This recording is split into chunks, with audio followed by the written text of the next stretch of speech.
Last week, we have discussed cardiac cycle. Now, before we start the class, I would like to revise again the cardiac cycle, just the summary, right? Now, cardiac cycle, we can divide into 3 stages. 1, 2, 3. What are the stages? First stage is called atrial systole.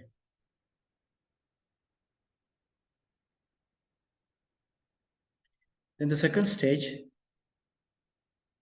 ventricle systole, and then diastole. So duration 0.1 second, 0.3 second, 0.4 second. The total duration of cardiac cycle is 0.8 second.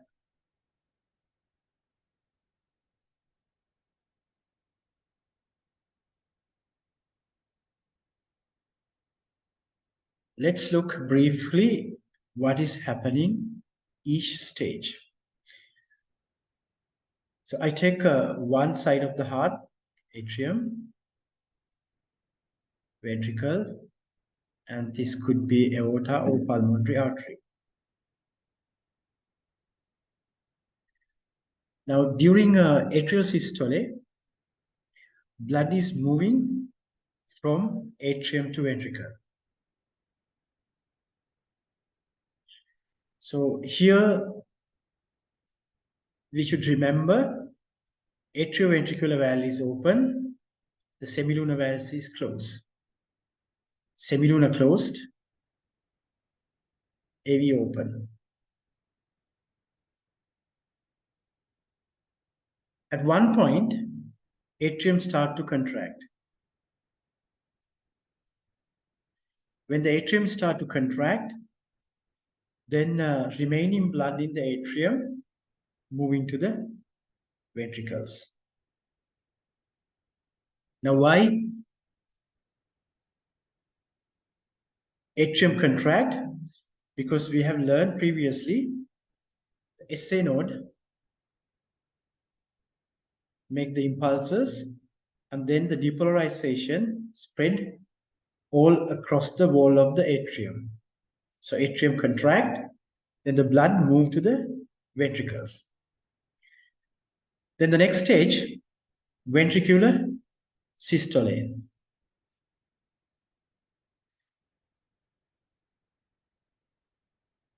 This is the atrium.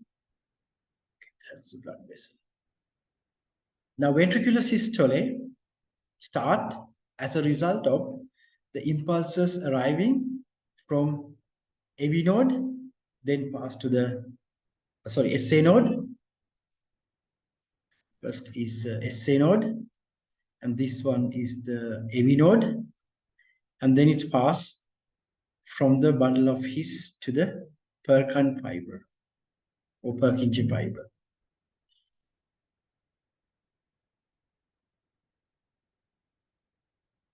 So atrium contract, and then there's a small delay at this place, AV node. There's a slight delay of passing the signal, which is enough to contract the atrium to pump all the blood to the ventricles. Then ventricles start to contract. As ventricles start to contract, pressure inside the ventricle increasing. When the pressure is increasing, this pressure can cause closure of the AV valve. So AV valve is closed.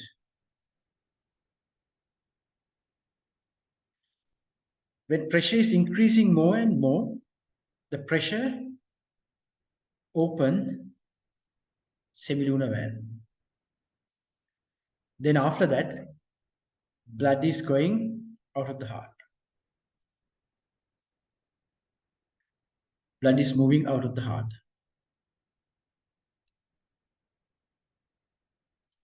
Then at one point, the pressure increased to the maximum level And then contraction is over. Then after that, ventricles start to relax. Then pressure is decreasing. So when the pressure is decreasing,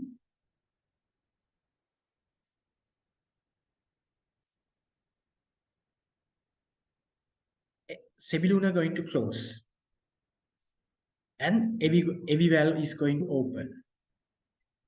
So we will draw it another slide. Atrium,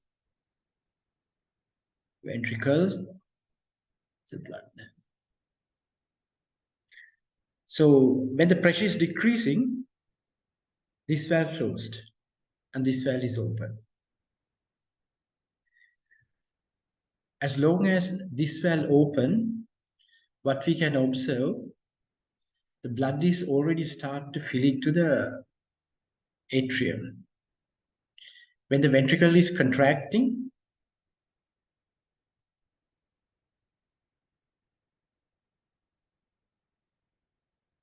blood is already filled the atrium. So this blood is now moving the ventricles. Now this keep on going until most of the blood filled in the ventricles. So this represents the diastole.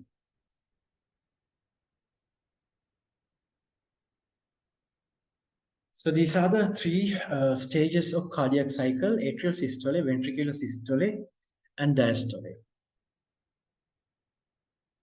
Right, now, same thing, we try to understand in slightly different way using a graph.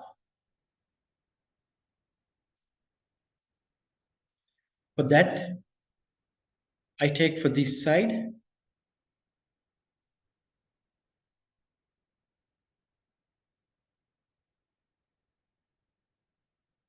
left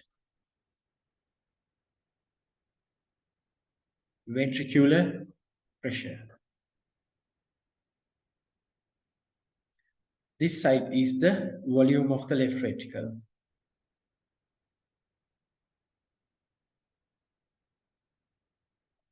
Right, this graph usually we don't see in the resource book, but this is only for again understanding.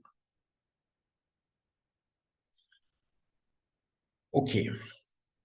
Now, if we try to understand the pressure in the ventricles during diastole, what we learn, the blood is filling the ventricles, volume increasing.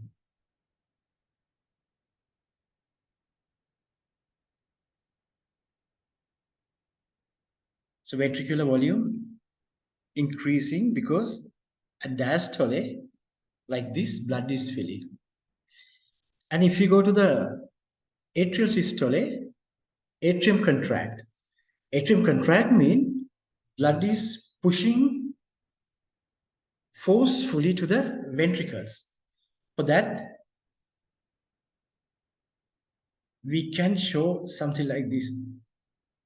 Increase the volume because of the atrial contraction. After that, then the volume decreasing.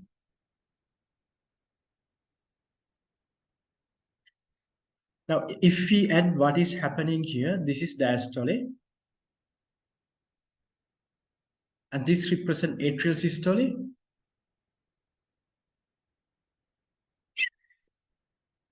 This is ventricle systole. Right now, we see what is happening in the pressure.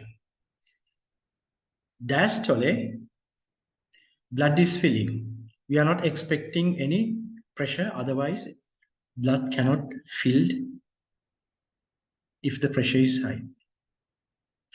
So pressure remaining like this at 0 level.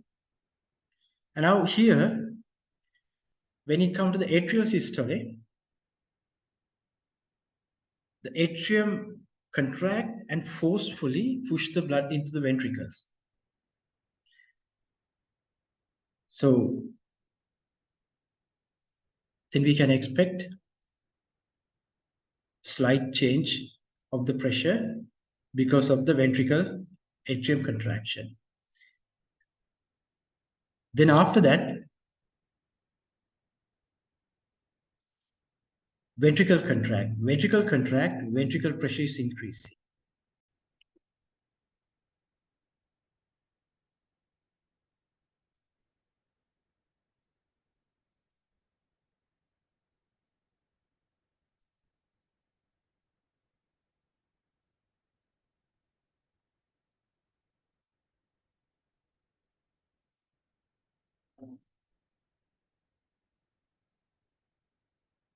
Okay, now at this point, pressure increased very sharply because AV closed. And you can see here, if I draw a line, the ventricle start to empty. That means this point, semilunar open. And this point, semilunar closed. And here AV open.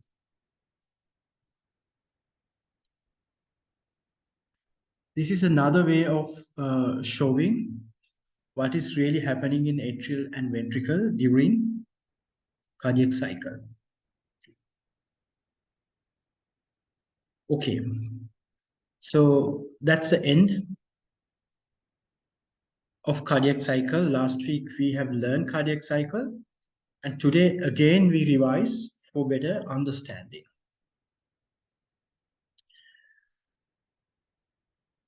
Today we're going to start a new lesson. This is called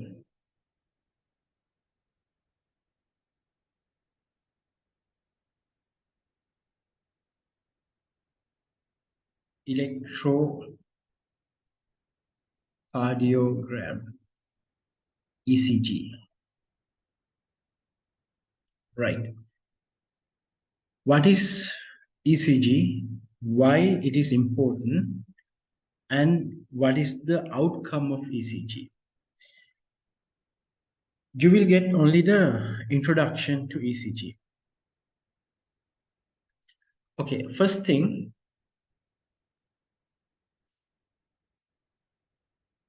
if we want to monitor the heart, if we want to see function of the heart, there should be a method. Because heart is an internal organ. So let's take example. There is a fracture in the bones. When there's a fracture in the bones, how do we exactly know the size of the fracture and the location of fracture? We have a method. The method is X-ray. So if we take X-ray, we can see the size of the fracture and the location of the fracture. If we want to see function of the heart, we should have a method. So ECG is the method used.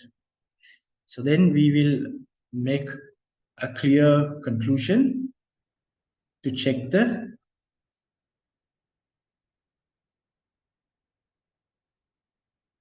function of the heart. Now, why we take function of the heart? We take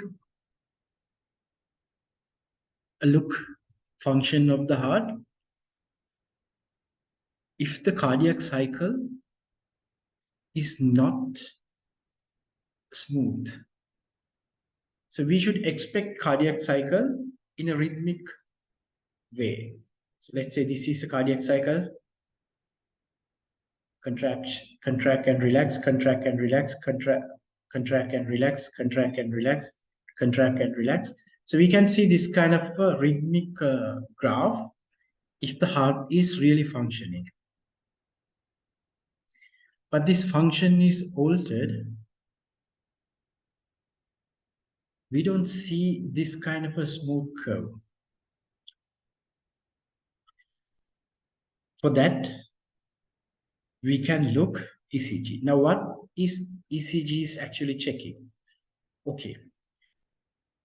Remember, we have learned during cardiac cycle,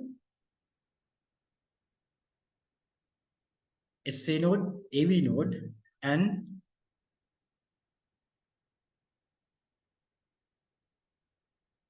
bundle of His and Purkinje fiber responsible to make electrical impulses or depolarization across the heart. So this depolarization spread across the ventricles and the atriums.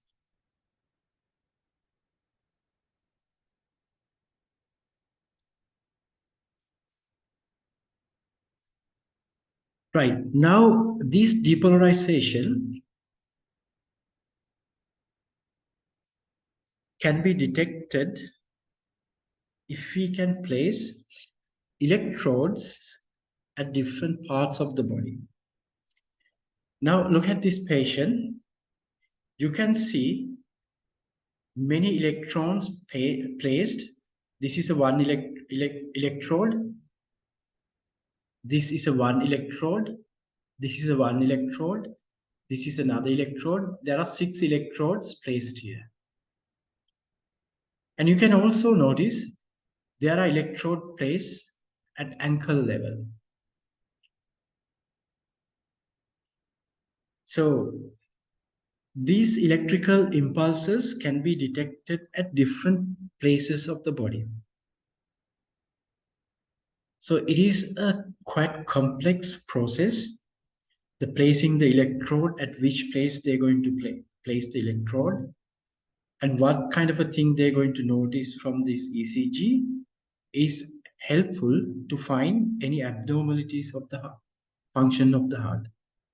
So here we are not going to learn the electrode position and what kind of abnormalities we're going to detect. So basically, it detects depolarization of the heart on the surface of the body. So depolarization of the heart can be detected on the surface level of the body using electrodes.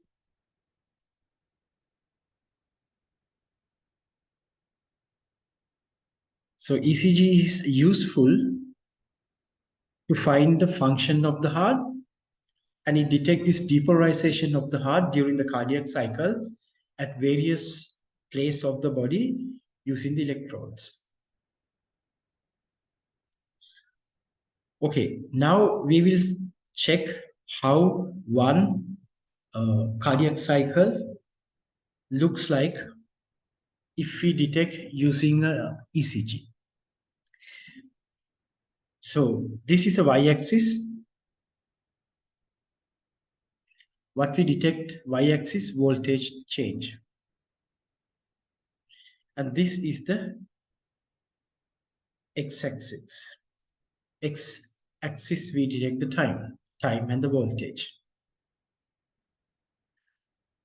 So this is a normal heart during one cardiac cycle.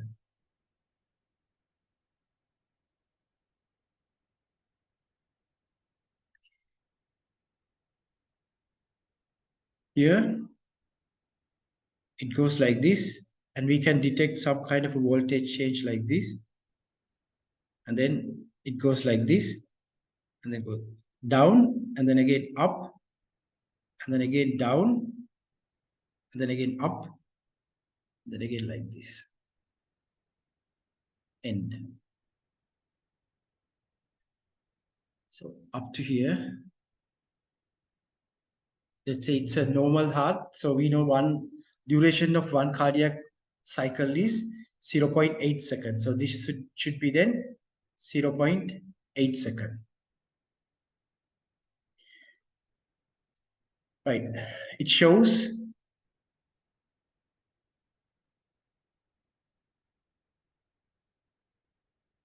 0.8 second duration of one cardiac cycle. This is the ECG in the graph. Now we have something else. So we have a label for each point. P,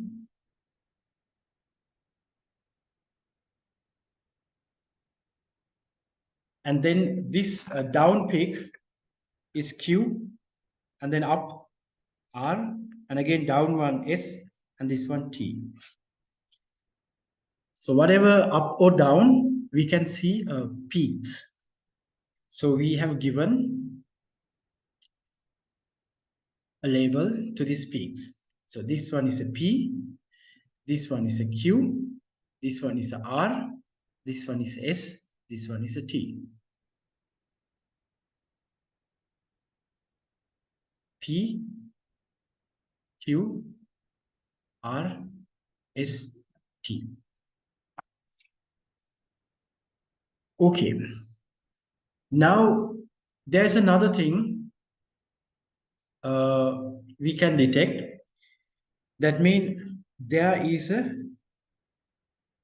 a distance from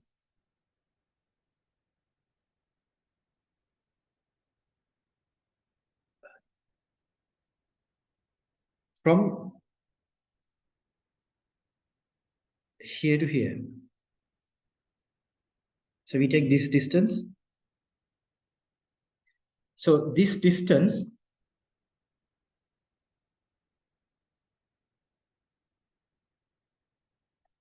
is called QRS complex.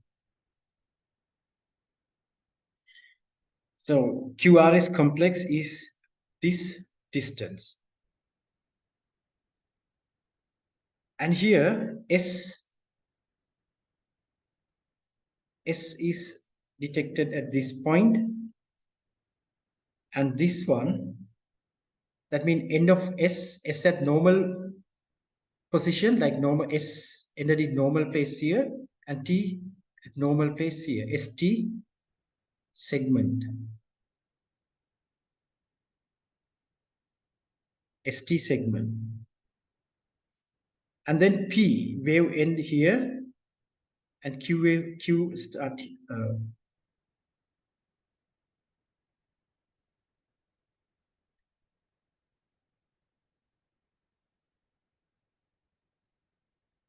the Q or R start here. So then this segment is P R segment.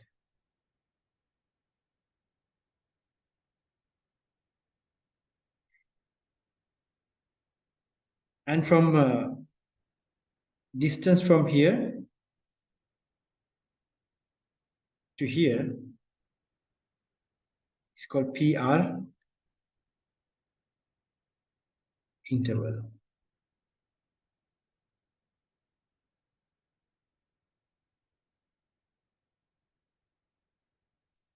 And we can take from Q to T,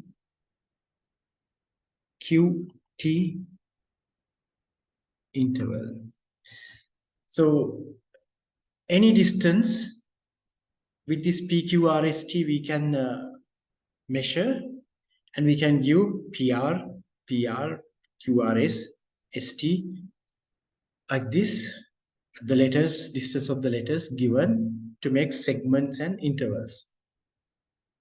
And complex. So we have a segment, intervals, and complex. So this is only QRS complex.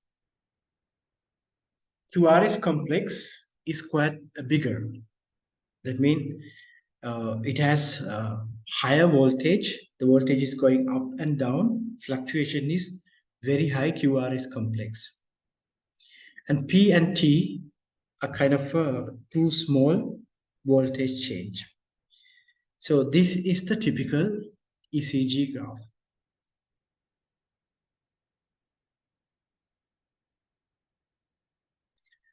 Now we would like to know why there is a voltage change at P, why there is a voltage change at QRS, and why there is a voltage change at T. Right, to understand, again, we try to understand the depolarization pattern of the heart during cardiac cycle. This is SA node, this is AB node, and this is the connection bundle of His and Purkinje fiber. Okay, atrial systole, the depolarization spread across all atrium. The voltage change, that means voltage increase, that is called depolarization. Voltage increase from its base level, voltage went up, that is the depolarization.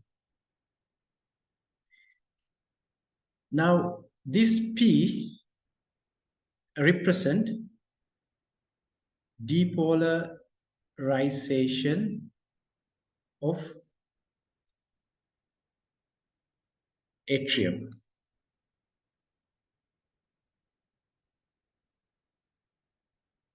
Depolarization of atrium. So we can synchronize, or we can match with the events of the cardiac cycle. So this is the first event, atrial systole. Atrial systole, what happened to the impulses? Voltage change. It is called depolarization. So then P is depolarization of the atrium. After depolarization, it should return to the normal level, that is repolarization. That means voltage increase and then voltage decrease to the same place.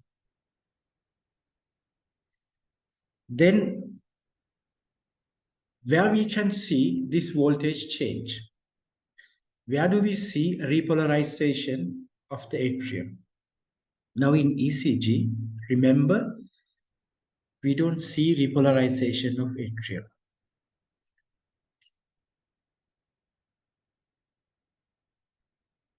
Cannot see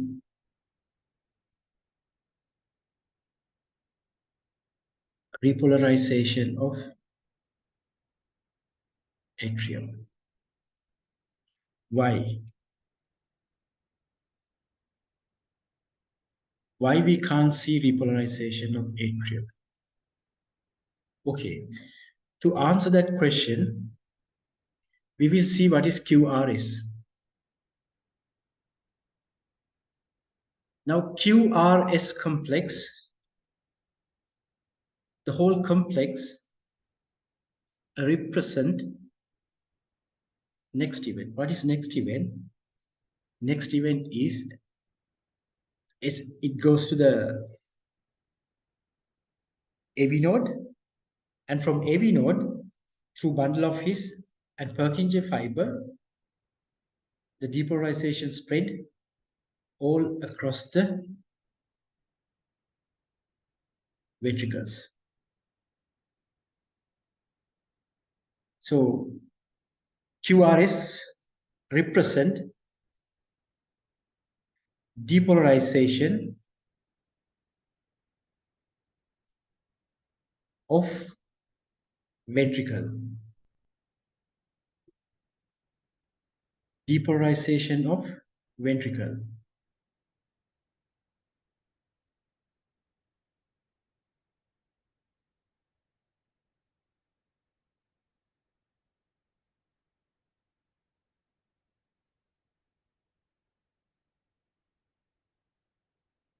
Now we can answer the question why we cannot see repolarization of atrium. So as QRS is bigger, it prevent uh, repolarization of atrium on the graph. So even we want to see it here, it is masked by this complex QRS complex. So repolarization happened, but this change we cannot see because QRS complex mask its repolarization as it is bigger. So that tiny changes we can't see because when there's a big change happen at the QRS complex. And then T, hope you can guess what is it. Then it's a repolarization of ventricle. That means voltage returned back to its original level during repolarization.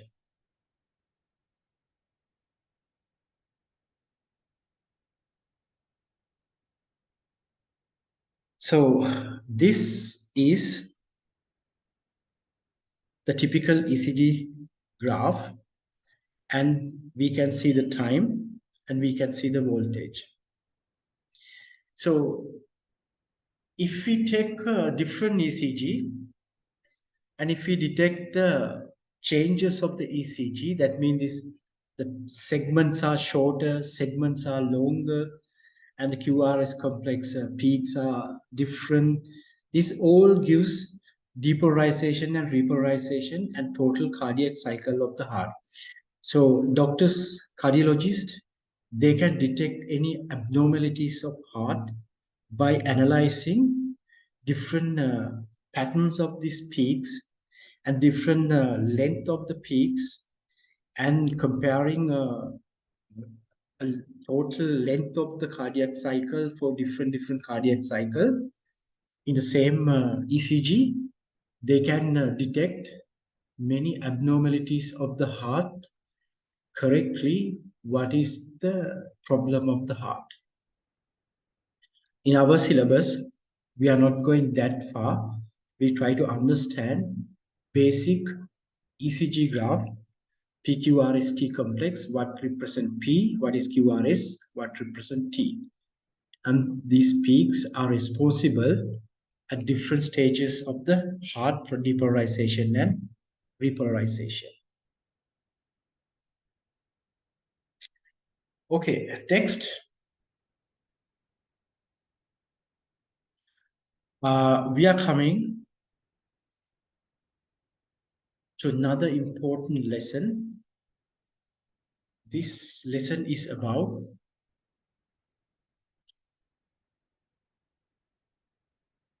blood pressure of the heart. Oh, we're going to learn the blood pressure.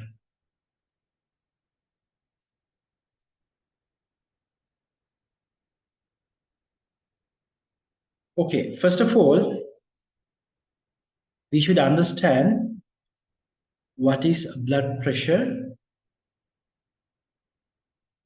and what make the blood pressure.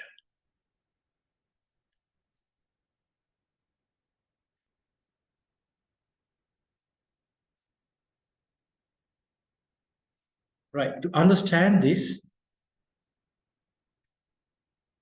first of all, we try to again recap about the circulatory system. Now, circulatory system is closed circulatory system. That means here, the tube, the heart, and it's like this. So it is an enclosed system, and in enclosed system is completely filled with a fluid, the blood. So this is completely filled with blood.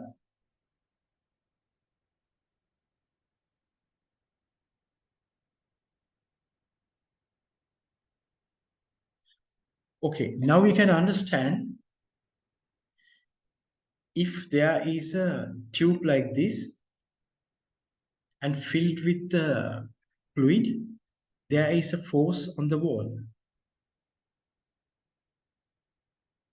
So that is the hydrostatic pressure. The fluid can make a pressure on the walls. On top of that, we can add, when heart contract, it increase the pressure of the fluid. That means just like a pressurized liquid fill the blood vessels and the heart. So simply we can understand it is pressurized fluid fill the blood vessels.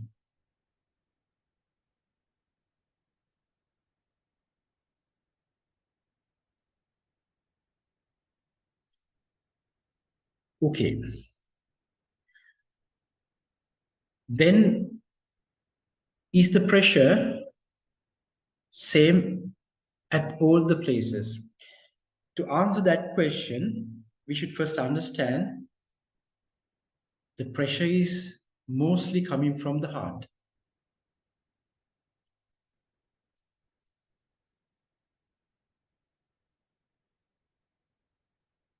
Then blood is leaving this direction is highly pressurized, because when heart contract, it gives the pressure to the blood, and blood is moving with the high pressure to long distance. Somewhere here, let's see capillaries. So then it goes to the capillaries. During this journey, pressure decreased. Why pressure decreased? There is a resistance from the walls. The pressure is not same always, because distance, the length, diameter of the blood vessels, and the resistor. So if you learn the pressure theories, you can understand these all factors affect the diameter, length, and the resistance of the blood vessel to the pressure. So pressure decreasing. So let's say pressure is very high here, and then pressure is going to decrease. And when it comes to this place, capillaries, pressure is really low. The capillary end, pressure is really low.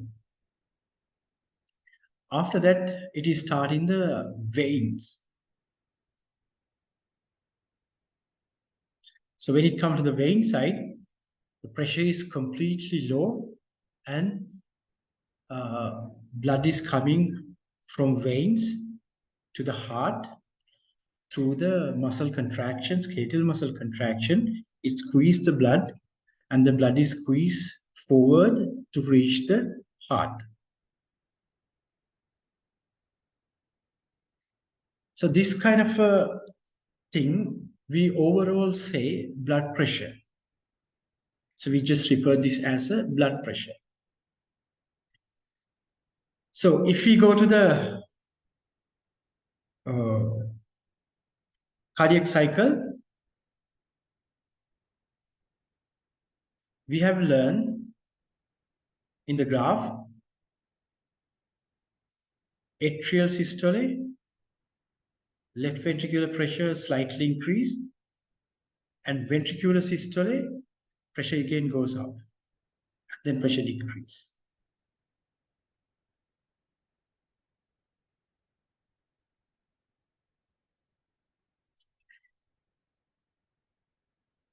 So here it's a 0. Let's say the highest pressure of the, that's a left ventricle. So if I want to give values, I give 120. Now what is 120? This blood pressure is monitored using these apparatus which you see on the screen. Sphygmomanometers. Sphygmomanometers used the blood pressure. Now, if you look very early type of sphygmomanometers, they use a mercury column. The mercury is heavy, so the pressure is, they can get more pressure. If you take a water column, it's a little bit of less. So water column is really high, but mercury column is less. For example, if we take a, if we fill this one with mercury, and then we place a tube with kind of a vacuum inside, the air pressure press this down, and then as a result this goes up.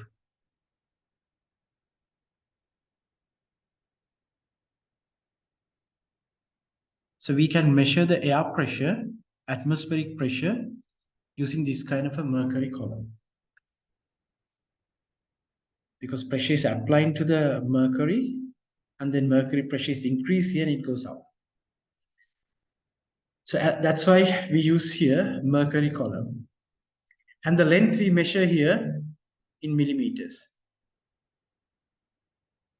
So this is not so tall then, because pressure changes we can measure in a small scale using the millimeters. So this is then mercury millimeters, 120.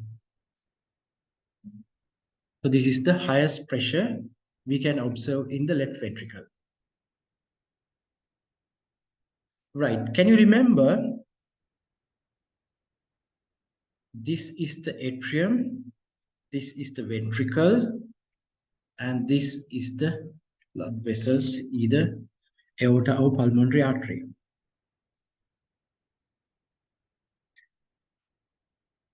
I told you one point, ventricular systole. What is ventricular systole? Ventricles contract. So these walls start to contract. If ventricle walls contract, pressure increase.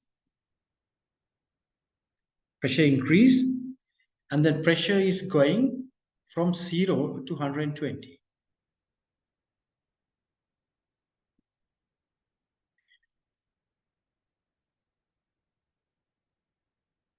Then we also learn this valve is closed.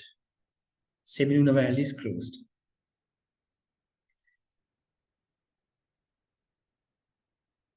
At one point, AV valve closed. When the pressure increased, AV valve closed. Because the AV valve only open to this direction and it closed.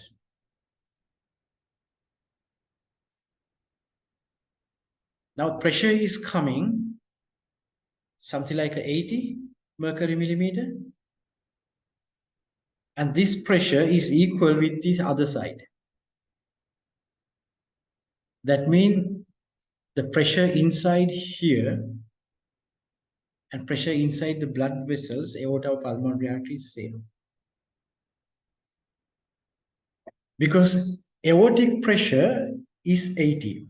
So now we take only the left side for this case. Because left side maintain the highest pressure. So now it is going to higher. This is the aorta. So aorta maintain pressure 80. Now 80, 81, 82 increase, the pressure increase, this valve is open. This valve is open. Then pressure inside further going to 120. Then the blood is leaving at this point with 120 mercury millimeter.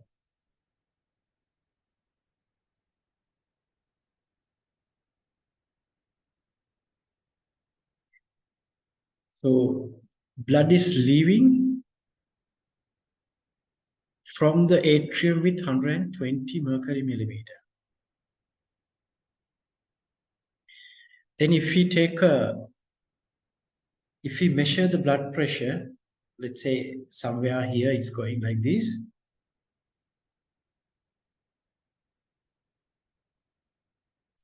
If we measure at certain point, we can see 120 mercury millimeter. In arteries, which is closely connected to aorta. For example, the heart is located on the left side, and the left side we can take this left hand, and left hand close to this, to the elbow side, is good place to measure the blood pressure, because it is close to the left side of the heart and it is also connected to the aorta.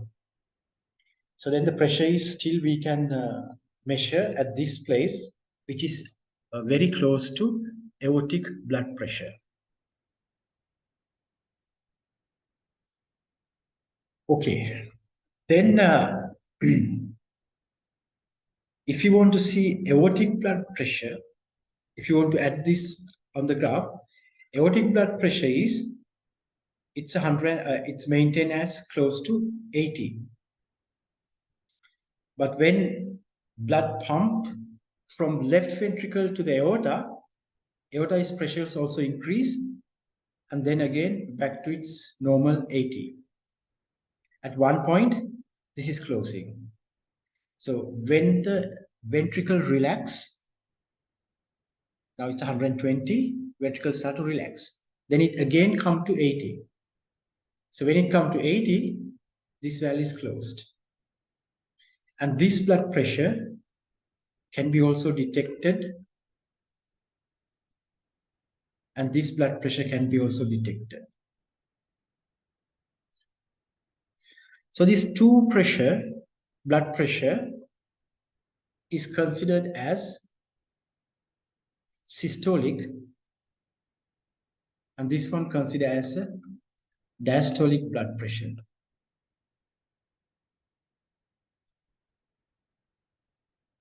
Systolic blood pressure and diastolic blood pressure. So if we look the sphygmomanometers, you can see here systolic blood pressure and the diastolic blood pressure. The latest sphygmomanometers, they can detect automatically and convert this to a digital values, and it gives. But the traditional one, how it works, there is a cuff here, and this cuff, if this is the hand, we can give pressure to the cuff. Sorry.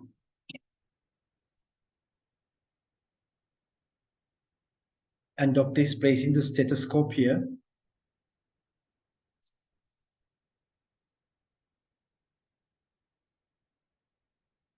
First, cuff is inflated, and then slowly release the air. Then he can detect the blood pressure, when the blood is flowing, stopping, and again moving. So this kind of a technique is used in traditional method, but nowadays everything is automatic. They give systolic and diastolic pressure.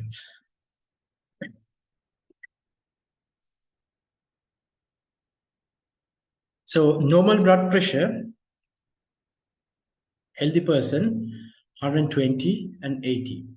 So this 120 and 80 represents systolic blood pressure and the diastolic blood pressure.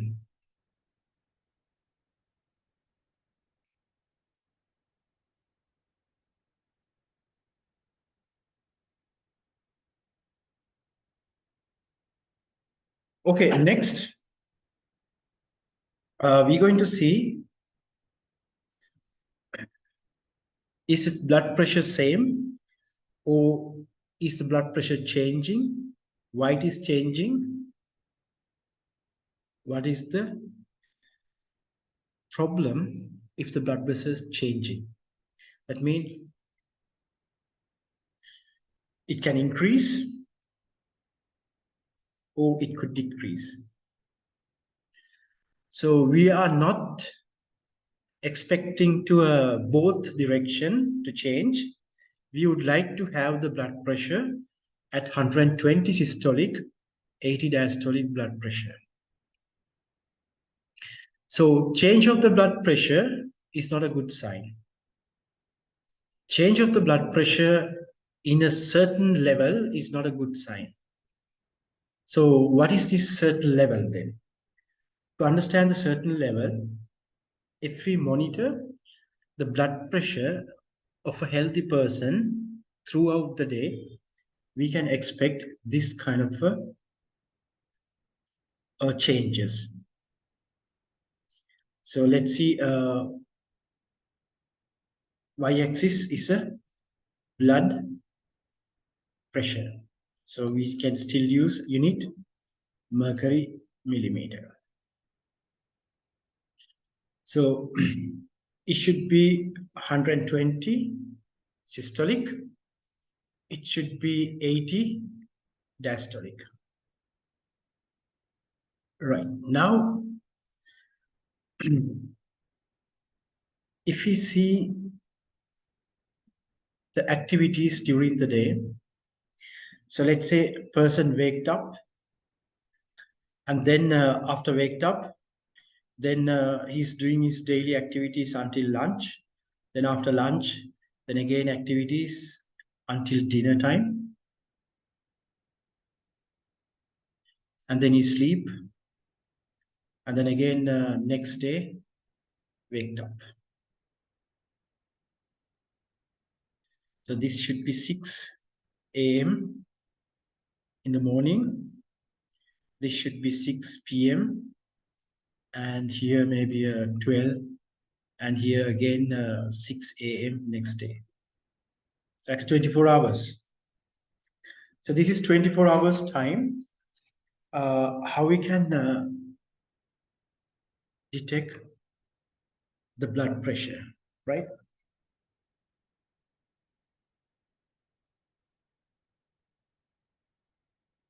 Now, the person come at 6 around, so we can expect normal or slightly less blood pressure. And then during the daytime, blood pressure can increase. So it is not the same, it can increase like this. And then blood pressure in the night decrease.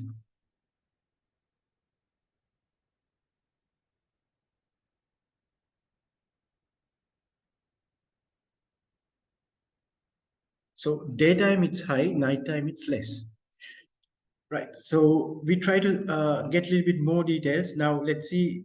He waked up, and then the washed, and then daily activities, driving, and then office work, and all these things.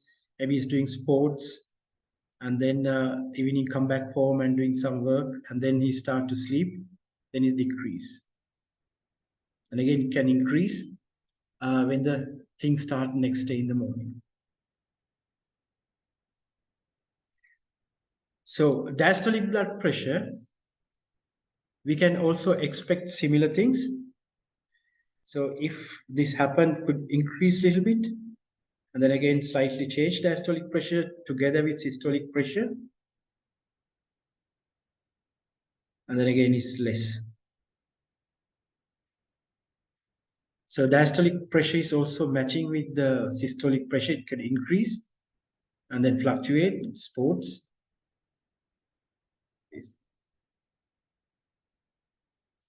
So this should be a maximum 160. So this is a sport.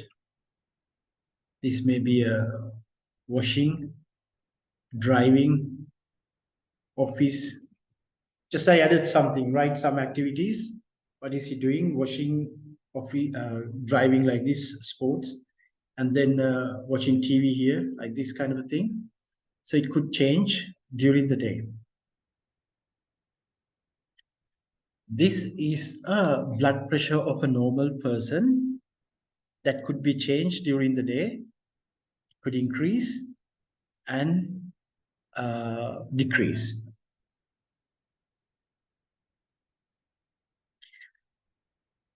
So keep in mind, it is not always 120 and 80 if we measure at any points. And also, it really depends on the age. Because when people are getting older, blood pressure naturally is higher than the young person. It's higher than the young person.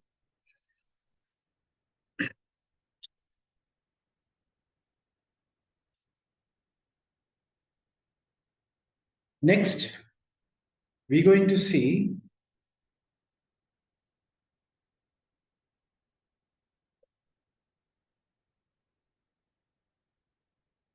if the blood pressure is still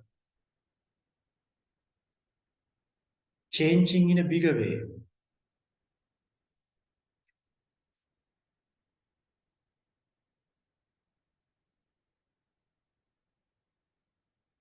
So this could be normal person blood pressure, and it is depend on the age and also gender, right? Male and female, it's also different. Can be changed with the age and gender. Age and gender, blood pressure can change in a normal person.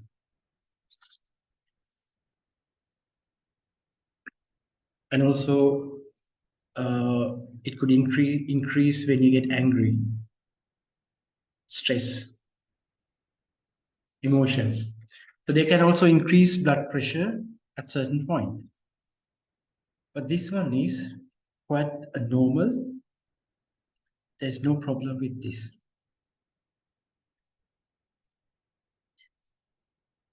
Now, if we notice person blood pressure continuously higher or continuously lower than expected, so we cannot judge if we measure at one point. Let's say we quickly measure blood pressure one time and we cannot make a conclusion. So we need kind of a different protocol if we want to detect a person has lower blood pressure or higher blood pressure. Example,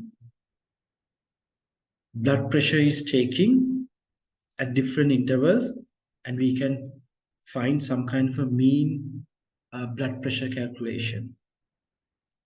Or if we look systolic pressure, diastolic pressure, and then continuously we monitor the blood pressure and make a graph. And from the graph, we can see it is elevated blood pressure or low blood pressure. Then we have two terms. One is a person has higher blood pressure than normal. Person has lower blood pressure than normal. So these two terms are called hypertension and hypotension. Hypotension. Tension refers to the blood pressure, and hyper and hypo refers to the high and low.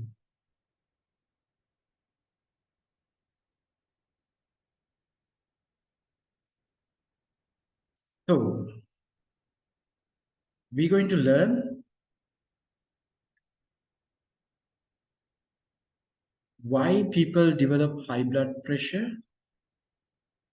and what is the outcome of high blood pressure. Hypotension, low blood pressure, is not that much common, but hypertension is very common and it is quite not good thing.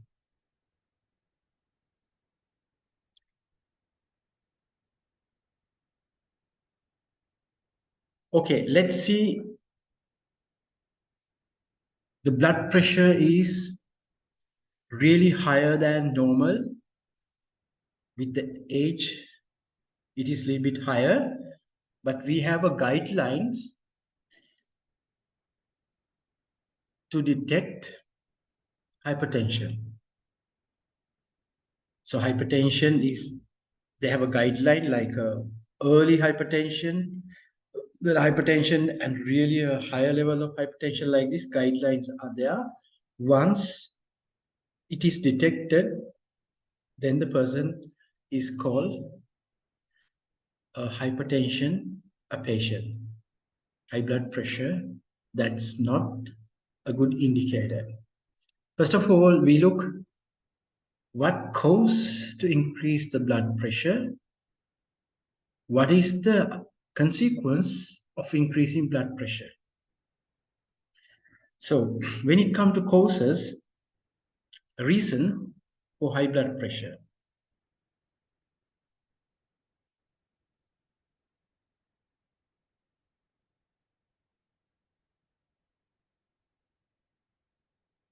Reason for high blood pressure.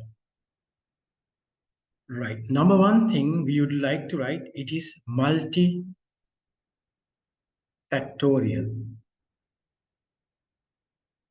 So we cannot point the finger to one factor.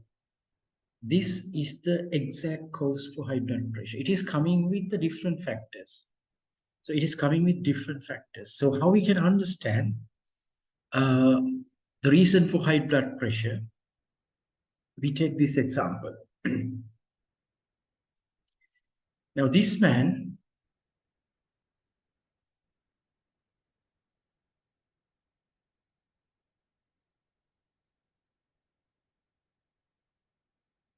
let's make it a smaller picture.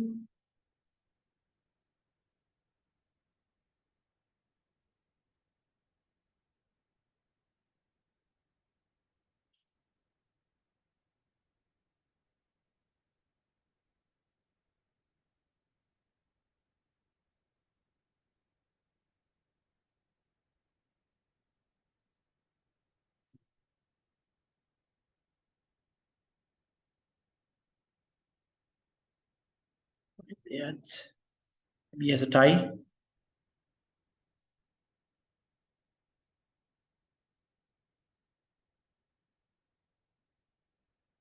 Okay.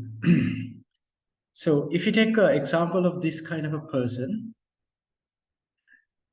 uh, he's quite overweight, like big fat. The belly has fat and a bit old and fat and smoking and also drinking. And he's also quite getting a lot of stress because the way he's there, like he's doing a job with executive or white shirt, like a white collars kind of jobs. So he had a stress. He's in elderly age, like a middle age. Smoking, drinking, obese, and eating too much. Also eating. So few factors. If you take these few factors, eating, smoking, drinking, okay, less activities. So no time for exercise. Now these factors, we don't want big science to understand.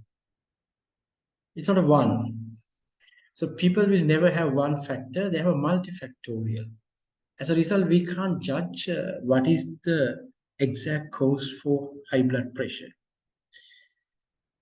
He's in the middle age, he's always stressful, and then eating too much, and smoking, drinking, and obese, and lack of activities. So collectively, we can come up risk there's a risk of developing high blood pressure. So this can contribute, this can contribute, this can contribute, this can contribute, this and this and this. So here I listed at least 1, 2, 3, 4, 5, 6, 7. So 7 factors: obesity, smoking, no activities, drinking, stress, smoking, and if he has on top of that uh, genetic background.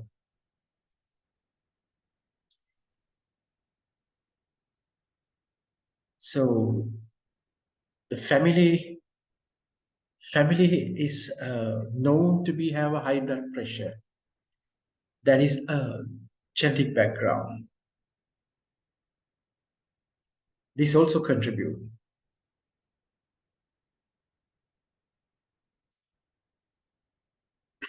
And uh, other diseases.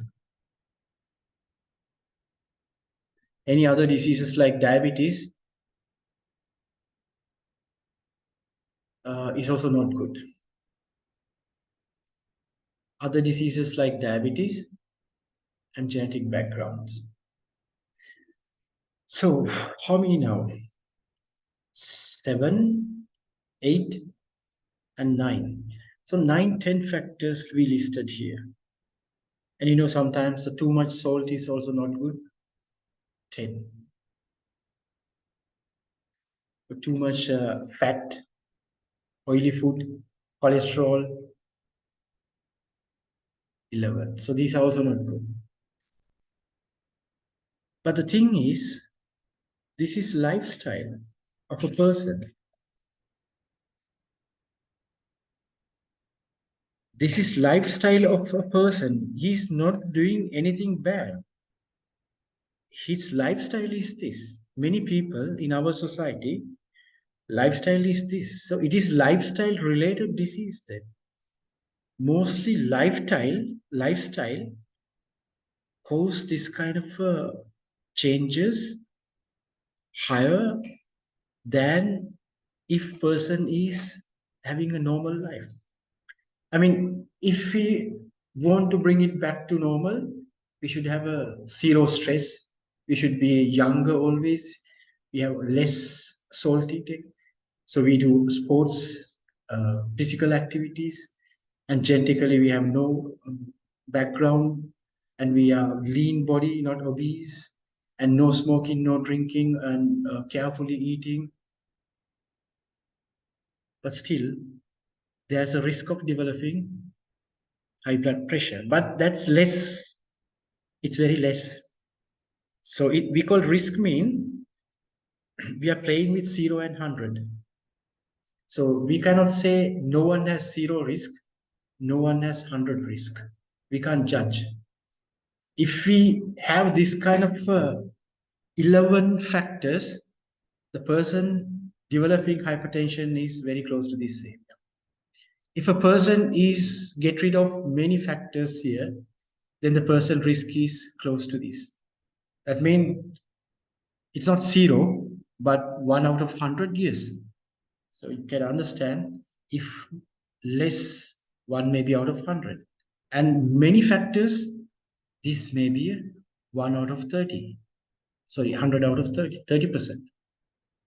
So we can't make it 0, we can't make it 100. So this is a risk. Risk factors can cause hypertension. Okay, I think since we couldn't have the class today, I'm sending this recording. At least you can have this today, and then you can learn this class today and maybe rest. I will send again tomorrow. So hope you are not miss anything. And I'm sorry again not to have the class today due to a very urgent situation. But you know, you commit for your result. I should also commit for your result. So commitment from both sides, long-lasting commitment can make a good result after 2.5 years. Continuous commitment required to get a good result. I will send the link now after uploading this video, and rest I will make as soon as possible. Unit 3 we have to finish few topics. I have to cover that one. I'll also make that one, right?